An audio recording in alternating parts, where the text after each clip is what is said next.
หกหกทานเราเสียมเรียบหกทานเราเสียมเรียบแต่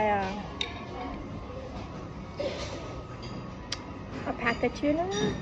វាមកជាមួយ breakfast មកបង្ហាពេលព្រឹកមកមួយតែពេលថ្ងៃរសៀលហើយនឹង dinner នឹងអាហារពេលល្ងាចហើយនេះជាយប់ទី2ដែលពួកខ្ញុំញ៉ាំអាហារ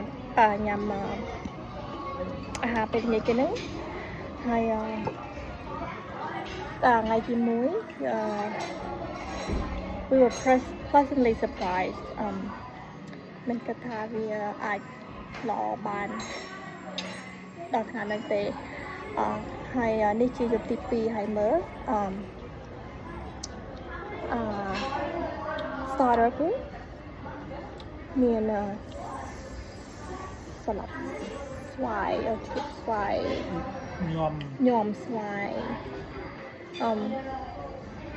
ជាមួយត្រីដែរត្រី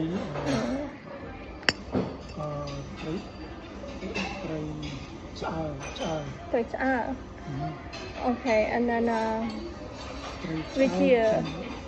which 4 course dinner ហើយទី2គេមានខ្មែរ style chicken sour soup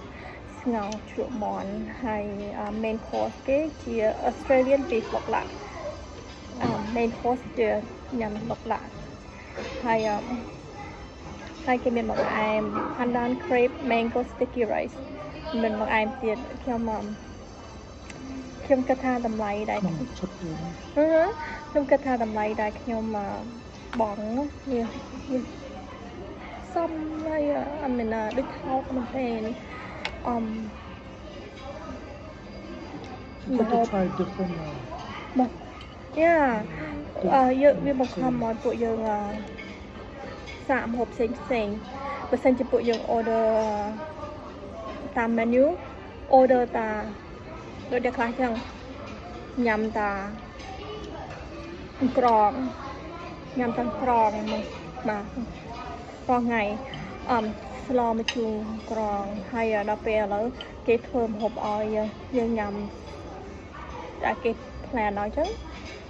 យើងអាចសាកម្ហូបផ្សេងបានហើយដូចជានេះចឹង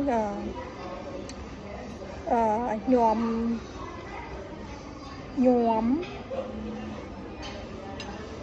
ស្វាយនេះខ្ញុំមិនអាចញ៉ាំហើយឬក៏មិននឹងមិនកំងដែរតែនេះ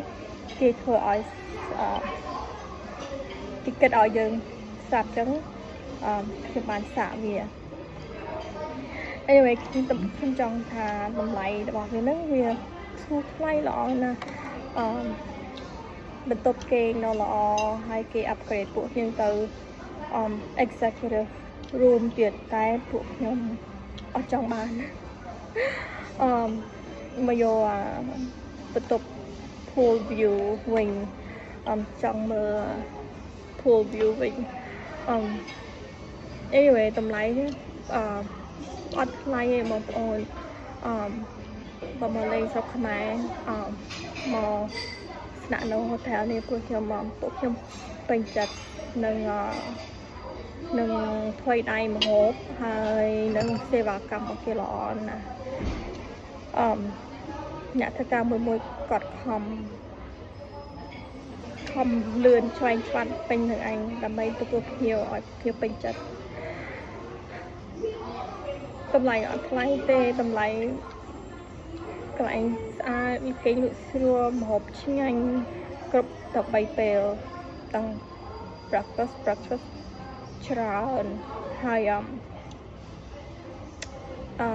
តែពេលថ្ងៃត្រង់ក៏គួរឲ្យពេញចិត្តហើយនេះយប់ទី2ហើយរឿង dinner so far ខ្ញុំពេញចិត្តហើយនឹងស្រឡាញ់ចូលចិត្តតម្លៃដែលខ្ញុំថេនឹងមែនទេ